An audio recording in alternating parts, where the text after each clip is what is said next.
Muy buen día con todos ustedes, bienvenidos a un nuevo episodio de este su programa Contacto Legal, que llega a ustedes por esta importante iniciativa de la Universidad Continental. Muy buen día, Julio, ¿cómo estás?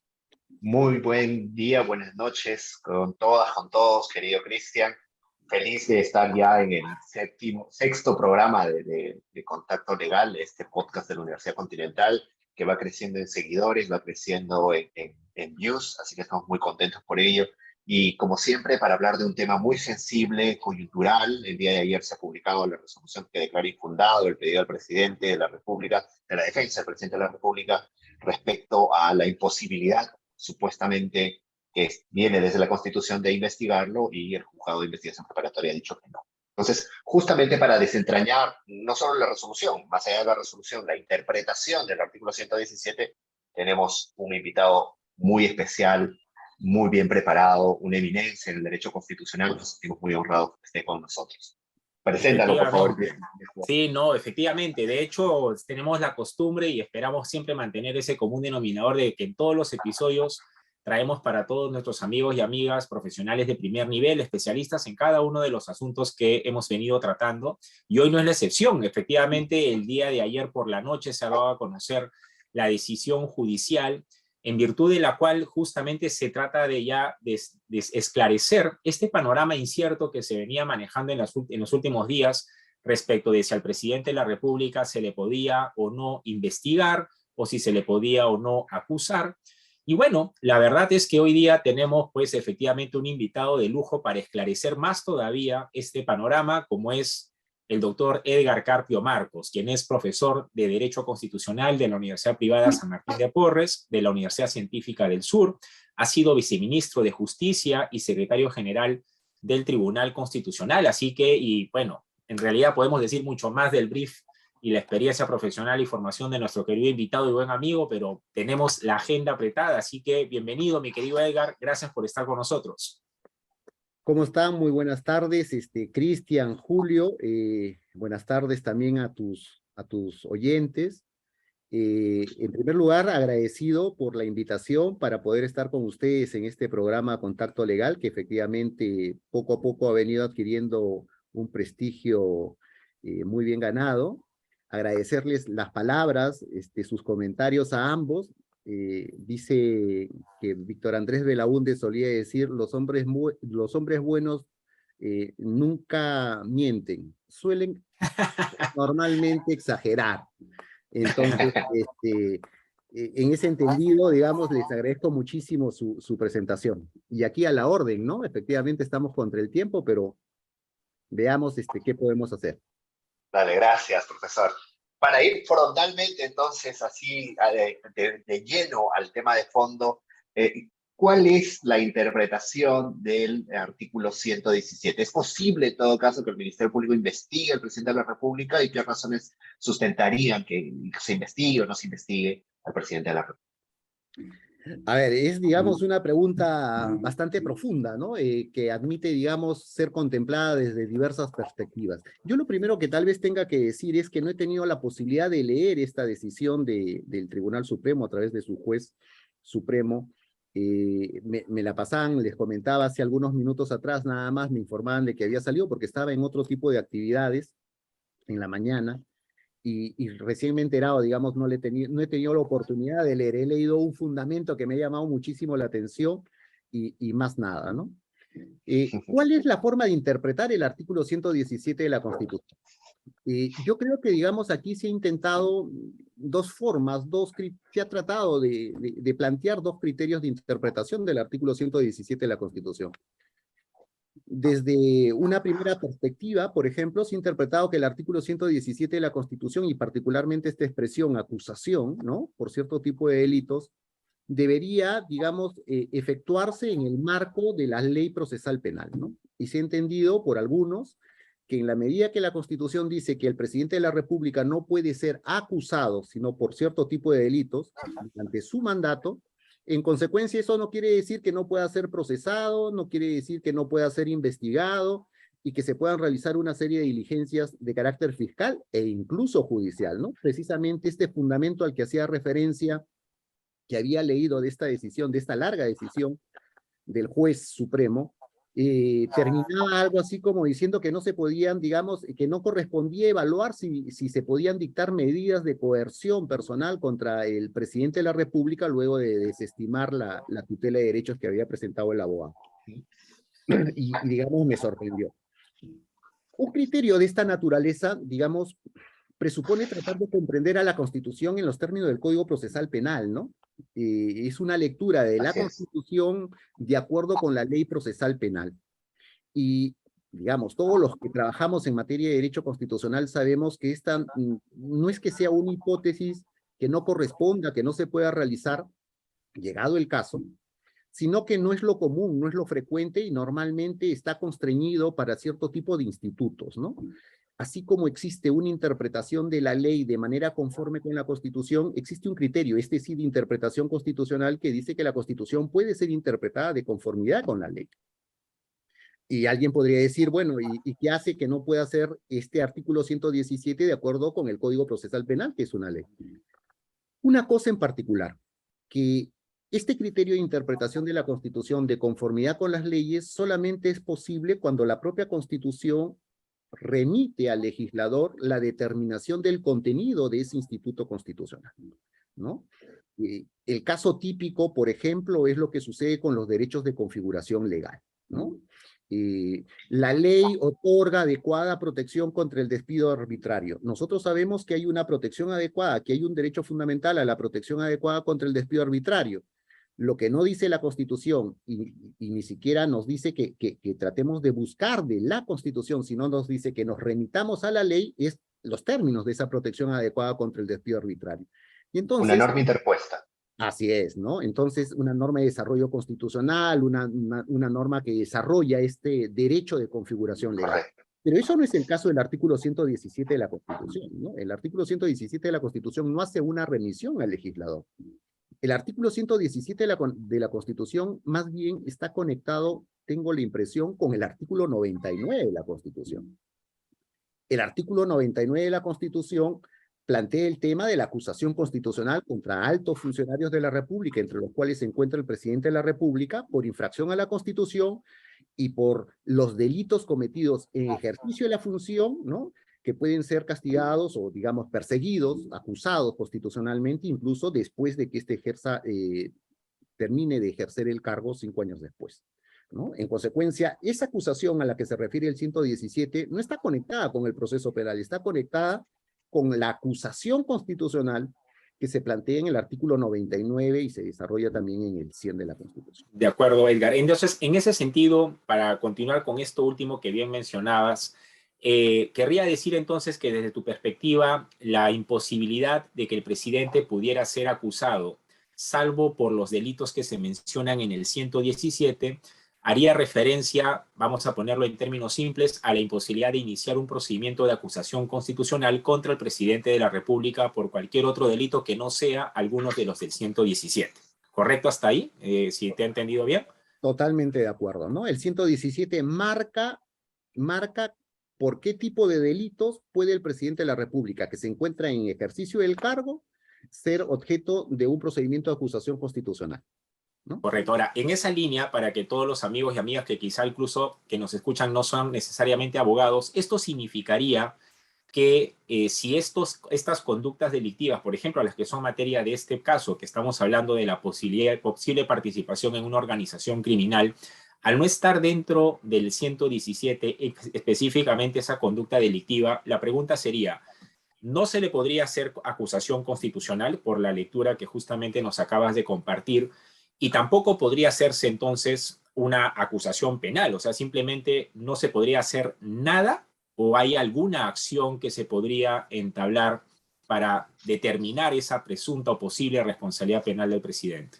Bueno, el artículo 99 de la Constitución creo que es el que aquí entra en funcionamiento, ¿no? El artículo 99 de la Constitución plantea de que la posibilidad de que el presidente de la República pueda ser objeto de un proceso penal pasa por el dato previo de que el Congreso lo apruebe, luego de que la Comisión Permanente lo haya acusado constitucionalmente, ¿no? Gracias. De manera de que en la medida en que no exista el levantamiento del fuero, de esta inmunidad, ¿no? Judicial, el presidente de la República, desde mi punto de vista, no podría ser enjuiciado en ningún proceso penal, ¿no? Entonces, para redondear mi pregunta, permíteme, Edgar, y ahora le doy Sí. espacio también a Julio, No, no, tranquilo, tranquilo. para redondear la pregunta. Entonces, para poner la figura en claro es, solamente se le podría acusar constitucionalmente al presidente de la República por los delitos en el que están mencionados en el 117. Si no está en ese 117, no es de este mundo, para ponerlo en términos simples. 2. Si la conducta penal por la cual se le está investigando, se le podría investigar a partir de esta sentencia que hemos comentado, que ha salido recién el día de ayer, es por la posible participación en una organización criminal y ese delito no está en el 117, mi pregunta para cerrar es, ni siquiera se le podría hacer, ni siquiera se podría deslizar una posible acusación constitucional porque ese delito de la posibilidad de posible participación en una organización criminal ni siquiera aparece en el 117. Entonces, simple y llanamente, no cabe acusación de ninguna naturaleza. Eso es mi pregunta final para pasar al siguiente tema con el buen Julio. Sí, Cristian, ¿no? Digamos, yo comparto absolutamente lo que acabas de decir. Efectivamente, el presidente de la República que se encuentra en actividad, que se encuentra en ejercicio de sus funciones, de acuerdo con el 117, solamente puede ser acusado por traición a la patria, por impedir elecciones presidenciales, por impedir elecciones parlamentarias, regionales o municipales, por disolver el Congreso, salvo en los casos previstos en el artículo 134, que se refieren a la disolución cuando se ha negado confianza, ¿no? O se ha censurado 2 consejos de ministros consecutivos, o por impedir la reunión y el funcionamiento del Parlamento o los del Jurado Nacional de Elecciones y otros órganos del sistema electoral. Pero cuidado, el que solamente pueda, digamos, ser acusado constitucionalmente por este tipo de delitos, por este tipo de infracciones a la Constitución, no quiere decir que el presidente de la República sea impune. No quiere decir que sea impune. Lo único que quiere decir es que durante el ejercicio del mandato, durante el ejercicio del cargo, el presidente solo puede ser acusado constitucionalmente por este tipo de delitos y de supuestos que describe el artículo 117 de la Constitución. ¿Y qué sucede con los delitos de función o cualquier otro tipo de delito que cometa el presidente de la República durante el tiempo que esté en el ejercicio del cargo? No sé, ¿significa esto de que en este tipo de delitos el presidente de la República puede ser impune? No, esto no significa eso, ¿no? Lo que significa simplemente es que hasta que no deje el cargo de presidente de la República, no puede ser procesado, ¿no? Ahora, hay que enfocar bien esto que quiere decir acusación constitucional, porque ya estamos de acuerdo y yo coincido absolutamente con su posición de que no se le puede acusar, pero de pronto sea conveniente aclarar en qué momento se le acusa, qué previene a esa acusación. Porque claro, uno puede decir, bueno, no se le puede acusar constitucionalmente, podría interpretarse que en todo caso nada se puede hacer, porque iniciar una investigación es acusarlo ya, o la acusación es solamente la decisión que toma el Congreso luego de que existe una denuncia constitucional, o incluso un informe de la comisión, de la subcomisión de acusaciones constitucionales, y por ende se le puede investigar, se pueden recabar medios de convicción, el presidente evidentemente tiene derecho a la defensa, y luego recién el Ministerio Público presentará la denuncia constitucional. Incluso, pregunto, la subcomisión de acusaciones constitucionales puede emitir informe, puede llegar incluso a la comisión permanente, pero lo que no puede llegar es al pleno y a la votación de la acusación constitucional, o hasta qué momento llega. Si es que le estoy entendiendo bien que sí se le puede denunciar, investigar y llegar esto hasta el Congreso, salvo acusarlo constitucional. La investigación que se realiza es la investigación parlamentaria, ¿no? Es la investigación en el ámbito de una comisión investigadora, de una comisión ad hoc, como se ha realizado, digamos, contra los presidentes Humala, contra el presidente García, contra diversos presidentes de la República durante el tiempo que estaban en el ejercicio del cargo, contra el propio Fujimori. Recordarán ustedes que habían también comisiones investigadoras en su momento. Esas comisiones investigadoras, si advierten la comisión de un delito, y no son algunos de los delitos contemplados en el 117 de la Constitución, no pueden formular la acusación correspondiente, no pueden presentar estos documentos a la comisión permanente para que en la comisión permanente finalmente se debate el asunto y se decida si se formula o no la acusación constitucional. ¿Quiere decir esto que no se investigó? No, al contrario, se investigó, pero la investigación, digamos, el privilegio que se le da no a la persona, sino al cargo, a la institución de la presidencia de la República, es que durante el tiempo que dura su mandato, este señor está dedicado a full time, como dirían los chicos, ¿no? A full time, a ejercer el cargo de presidente de la República. Porque si se permitiera de que contra el presidente de la República se formulen denuncias y a través de estas denuncias inicien procesos de investigación fiscal, se puedan dictar medidas de coerción. Ustedes saben que hay la detención preliminar, ¿no? Claro. Esta detención preliminar es simplemente por la noticia existe una noticia del delito y inmediatamente se puede incluso hasta detener a una persona, naturalmente siempre y cuando el juez lo autorice. Y a dictarse una detención preliminar contra el presidente de la República, la verdad es que me parece excesivo, ¿no? La idea es que el presidente de la República se pueda conducir al país. No se olviden que nosotros somos, digamos, una versión atrofiada de lo que es el sistema presidencialista. Y digo atrofiada porque, digamos, exacerbamos los poderes del presidente de la República. Yo recuerdo por ejemplo, este pensamiento que solía expresar Víctor Andrés Belaúnde, del que hablaba al principio, en un discurso de apertura del año académico del año 1914, decía, comparando la figura del virrey con la figura del presidente de la República peruano, decía, a diferencia del virrey, que tenía un rey, que tenía un consejo de indias y que tenía a los oidores, nuestro presidente de la República no tiene encima suyo nada salvo el pueblo, ¿no? El principio de soberanía popular. No tiene juicio de residencia, no tiene consejo de indias y no tiene oidores. ¿Y a qué se refieren, digamos, con estas tres variables? Se refiere precisamente a que no puede ser juzgado, ¿no? Goza, digamos, de una inmunidad presidencial durante el tiempo que está en el cargo.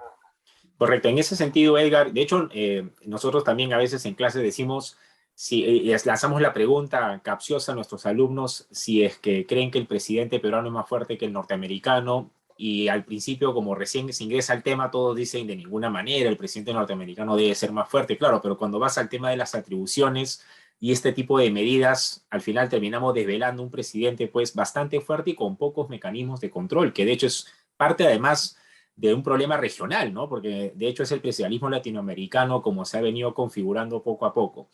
Ahora, pero justamente para que nuestros amigos y amigas terminen de manejar un poco la información, porque nos es importante que para esto todo quede bastante claro de cara a lo que va a suceder en los siguientes días. Y como quiera que hay una sentencia que establece que sí se puede, o una decisión judicial que sí se puede investigar, para ponerlo en términos en blanco y negro claritos. Esto quiere decir, mi querido Edgar, me gustaría saber tu opinión o precisión al respecto. El Ministerio Público va a hacer su chamba, va a investigar al presidente, va a recabar medios de prueba, etcétera, y una vez que ya culminó su investigación, va a tener que meter a la congeladora esa investigación hasta que termine el gobierno del señor Castillo y recién va a sacar de la congeladora esa investigación para recién en ese momento formular acusación. ¿Cómo es un poco esto? Porque, vamos, que ya tiene luz verde, vamos a decirlo así, el Ministerio Público para que investigue. Pero el problema va a ser después, que ya una vez que la investigación terminó y ya tienes todos los elementos suficientes y quisieras dar el siguiente paso y como estamos conversando, resulta que ese siguiente paso no lo vas a poder dar sino hasta que termine el gobierno del señor Castillo. Eso es así entonces, vamos a congelar, vamos a decir así, la investigación y vamos a dejar todo en stand-by hasta que termine el gobierno. Y una segunda pregunta allí, ya un poco saliéndonos de lo jurídico, mi querido Edgar, ¿y cómo ves esto, este escenario, este tema ya con el contexto político? Porque de hecho va a significar un golpe político fuerte si de pronto de la investigación del Ministerio Público se comienzan a filtrar alguna data o algunas evidencias que terminen deslegitimando a la figura del presidente en funciones. ¿Qué podría pasar en ese escenario? Porque hay que ponernos en el supuesto de que termine la investigación y cuál es el siguiente paso. Bueno, tu pregunta, querido Cristian, tiene varias Sí, sí, aristas. sí. Varias aristas. A ver, empecemos digamos, por esta comparación que has hecho entre el presidente peruano y el presidente norteamericano en este tipo de temas, ¿no? El artículo segundo, sección cuarta de la Constitución norteamericana, que es la primera de las constituciones en el sentido moderno del término, la más vieja y todavía vigente, porque data de 1787, es, por ejemplo, una constitución que se elabora, y particularmente este precepto que voy a leer, se elabora, digamos, un poco siendo consciente de que se había creado una figura muy próxima al rey, pero al mismo tiempo con mucha desconfianza sobre ese nuevo monarca republicano que es el presidente de la República, ¿no? Y cuando se trata de determinar cuál es el tipo de responsabilidad que este presidente de la República debería tener, que este monarca republicano que crean ellos, ¿no? Por primera vez, debería tener, ellos, por ejemplo, incorporan esta disposición que está en la cuarta sección del artículo segundo, según el cual el presidente y el vicepresidente y todos los funcionarios civiles de los Estados Unidos, dice, serán separados de sus puestos al ser acusados y declarados culpables de traición, cohecho u otros delitos, y miren lo que dice acá, y faltas graves. Al igual que la Constitución peruana, se incorpora cierto tipo de delitos que el convencional de Filadelfia consideró particularmente gravísimos, ¿no? Traición, cohecho. Pero después incorporó una serie de delitos, porque agarra y pone u otros delitos, ¿no? Y después sale con una fórmula que ya no hace referencia a los delitos, ya no tienen por qué estar tipificados como ilícitos penales. Y dice, y faltas graves. Digamos, cuando uno revisa la literatura norteamericana y trata de advertir qué es lo que han entendido los profesores de Derecho Constitucional, la Corte Suprema, sobre esta expresión, faltas graves, todos son unánimes en una cosa, ¿no? Se tratan de conductas impropias del ejercicio del cargo, que no constituyen delito, que no tienen por qué estar tipificadas en el Código Penal, pero que no son propias de quien ejerce la primera magistratura del país. Esto que da lugar al famoso impeachment del derecho norteamericano, sin embargo, no ha sido previsto en el ámbito del constitucionalismo peruano, ¿no? En el ámbito del constitucionalismo peruano, digamos, a partir de la experiencia de los primeros 30 o 40 años de vida constitucional que teníamos, a partir de la Constitución de 1860 se ha venido cerrando, ¿no?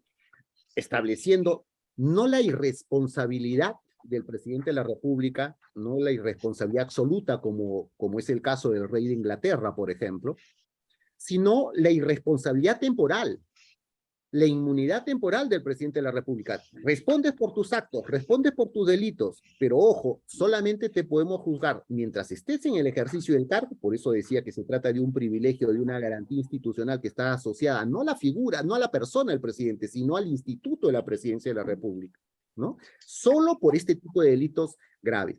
Ojo, que en el caso nuestro no incorporamos las faltas graves, o sea, aquellas conductas impropias que este presidente de la República pueda desarrollar y que de pronto puedan no constituir delitos, ¿no? Supuesto que sí, sin embargo, lo incorporamos en las causales de vacancia, al introducir a partir de la Constitución de 1839 el supuesto de la incapacidad moral del presidente de la República como un supuesto para vacarlo, ¿no?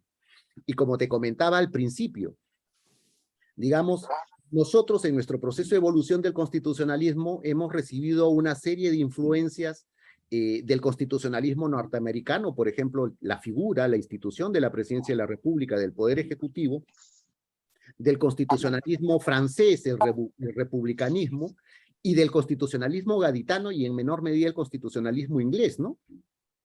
Y del constitucionalismo gaditano tomamos esta figura de la infracción a la Constitución que le hemos supuesto el artículo 99 de la Constitución. Esto no existe en el derecho, por ejemplo, constitucional norteamericano, de donde es oriundo el presidencialismo. Y digamos, teníamos dos institutos, estas faltas graves a las que se refiere el derecho norteamericano, o sea, esta incapacidad moral a la que se refiere, digamos, tácitamente el derecho norteamericano y el supuesto infracción a la Constitución. Y entonces decidimos incorporar ambos. Y la infracción a la Constitución la incorporamos en el 99, no a partir de la Constitución de 1993, desde luego, sino desde antes, en tanto que la incapacidad moral con otro nombre, ¿no? Hacía las veces de esas faltas graves a las que se refiere para poderlo vacar al presidente de la República. Digamos, pero podría darse ahí un vuelco de timón, digamos, una nueva reinterpretación y a partir de una recomprensión del impeachment y del juicio político que hemos incorporado, poder acusarse vía impeachment al presidente por faltas graves que no sean idénticas, digamos, a la incapacidad moral permanente, tampoco sin vaciar la incapacidad moral permanente, ¿no? Yo alguna vez hice el ejercicio, no sé si usted lo comparta, pero que el impeachment podía pasar, el juicio político, quiero decir, ¿no? Para el presidente y otros altos funcionarios por actos que no son delitos, en efecto, pero que son en el ejercicio de sus funciones, mientras que la declaración de incapacidad moral permanente por actos que son privados. Por ejemplo, no sé, el presidente asesina a su mujer, o un acto que sea de su vida privada. Las grabaciones de un presidente con su secretaria, como en el caso del señor Vizcarra, ¿no? Que son privados, digamos, o sea, no son ajenos, no son de la función. Y en casos de la función, el impeachment. Podría hacerse, digamos, una relectura así. Y bueno, para no perdernos que en esta materia que también es interesante, una segunda pregunta respecto a lo que veníamos hablando del 117, era si es que usted compartía esta visión de una presunta vulneración al derecho a la igualdad en el caso del presidente Castillo, porque su defensa dice, nunca se ha investigado a otros presidentes, y en el caso del señor Castillo sí, y eso es una discriminación. ¿Cómo valora, cómo ve usted este extremo? Gracias. No, las gracias a ti, Julio. Bueno, yo justo les comentaba que en la mañana había estado participando de una sesión descentralizada de la Comisión de Constitución, donde se presentaba el proyecto de reforma a través del cual se introduce el bicameralismo en el país, ¿no? Y digamos, uno de los temas que planteé, que podría ser el momento, a propósito de la configuración de este sistema bicameral por el que apuesta la Comisión de Constitución y que, digamos, más allá de algunas omisiones, más allá de la necesidad de cierto tipo de precisiones, digamos, está muy bien elaborada. Una de las cosas que planteaba es que este debería ser el momento para precisamente ver el tema de estas relaciones entre el impeachment y el supuesto de incapacidad moral permanente del presidente de la República o como un supuesto de vacante, ¿no? Y una de las sugerencias era, reformemos la Constitución en este precepto. Saquemos el supuesto de infracción a la Constitución, que digamos es muy complicado de poderlo instrumentalizar, e incorporemos el supuesto de la incapacidad moral del presidente, ¿no? Un poco en el estilo del derecho norteamericano, ¿no? La idoneidad del cargo justifica que se pueda realizar un juicio político. Imagínense un presidente de la República, no sé si, digamos, no sé si el tema de tener una enamorada, pero imagínense que el presidente de la República vaya en representación del Estado peruano, qué sé yo, a una reunión en la Organización de Estados Americanos o en Naciones Unidas o en cualquier otro foro internacional, y de pronto un periodista lo ponche en una foto, digamos, miccionando en la calle, ¿no? Claro. Digamos, seguramente si eso lo hace cualquier ciudadano, a ese ciudadano las redes sociales se le vendrían encima, ¿no? Oye, no nos hagas quedar mal, los peruanos no somos así, no deberías hacer ese tipo de cosas, pero sucede que quien lo está realizando es quien personifica a la nación, según la Constitución peruana, ¿no? Es el primer magistrado de la República. No es que haya cometido un delito por miccionar en la calle, sino que es que no puede seguir al frente, ¿no?, de un país y siendo su imagen en el exterior. Yo me atrevería, más que una relectura, más que una interpretación, me atrevería más por la fórmula de la reforma constitucional, ¿no? Y un poco sacar el tema de la infracción a la Constitución. Ustedes recuerdan que hay, digamos, múltiples problemas derivados de este proceso de judicialización de la política también, ¿no? El supuesto de infracción a la Constitución se ha dicho que es un supuesto, digamos, paraguas, ¿no? Donde entra cualquier tipo de cosas y que puede dar lugar a cualquier supuesto. Y no dejan de tener razón. La Corte Interamericana de Derechos Humanos, en el caso de los magistrados del Tribunal Constitucional peruano destituidos en la década de los 90, ha dicho que es necesario que satisfaga el principio de legalidad, ¿no? Es decir, que se encuentren tipificados cuáles son los infracciones de la Constitución, recordarán ustedes. Bueno, se puede detallar específicamente cuáles son los supuestos de infracción a la Constitución. Yo creo que es materialmente imposible, ¿no? Es materialmente imposible. Bastará de que un acto, digamos, refrendado por el presidente de la República, supongamos una resolución suprema, supongamos un acto administrativo, por muy nimio que sea, que en algún momento, digamos, sea objeto de una revisión judicial y en el ámbito de ese proceso judicial el juez diga de que ese acto administrativo o esa resolución suprema o ese decreto legislativo o ese decreto de urgencia o ese decreto supremo es incompatible con la Constitución, estaríamos incursos en el supuesto de infracción de la Constitución, ¿no? Y yo no sé, pero digamos, todos los que nos están viendo deben saber que todos los días los tribunales de justicia declaran inconstitucionales actos Claro. administrativos en procesos de amparo, en habeas corpus, en habeas data, en contenciosos administrativos. Todos los días se declara, digamos, que los actos administrativos dictados por el Poder Ejecutivo en sus diversos niveles, es cierto, pero también los del presidente de la República, son inconstitucionales o afectan derechos fundamentales. Y entonces, si es que seguimos con la figura, supongamos que en algún momento a alguien se le ocurre esa idea ingeniosa, ¿no? De tratar de tipificar todos estos supuestos, yo me temo que todos los días vamos a tener que estar eligiendo presidentes de la República, ¿no? O todos los días hay que iniciar procedimientos de acusación constitucional. Y eso sería una cosa de locos, ¿no? Eso Vale, sería una perfecto. cosa de locos. Bien, muchas gracias, mi querido Edgar, para respetar los tiempos y la agenda. De hecho, ya con Edgar hemos tenido varias veces oportunidad de conversar y la verdad es que esto es interminable. Hay un momento en que ya tenemos que darle un alto y tenemos que respetar tu agenda también, por supuesto, Edgar. Además, agradecidísimo por la claridad con la que siempre nos tienes acostumbrados. Yo me quedo con una primera idea fuerza, si me permites, que es que desde tu perspectiva, el artículo 117, cuando hace referencia a las conductas delictivas por las que el presidente puede ser acusado durante su mandato, son concretamente esos y no otros, eso es uno, y dos, se refiere a la acusación constitucional, es decir, no es factible, no es posible acusar constitucionalmente al presidente, salvo por los delitos que estarían en el 117. Por lo tanto, de cara al caso concreto, como esta conducta delictiva por la cual está siendo investigado el señor Castillo no encaja en ninguno de los delitos del artículo 117, se podrá investigar, pero no se le podrá acusar constitucionalmente hasta que se libere de esa protección, vamos a llamarla así, del artículo 117 de la Constitución. Eso me quedo como una idea fuerza que me parece muy importante para aclarar el panorama a nuestros amigos y amigas. Julio, adelante, por favor. Sí, gracias.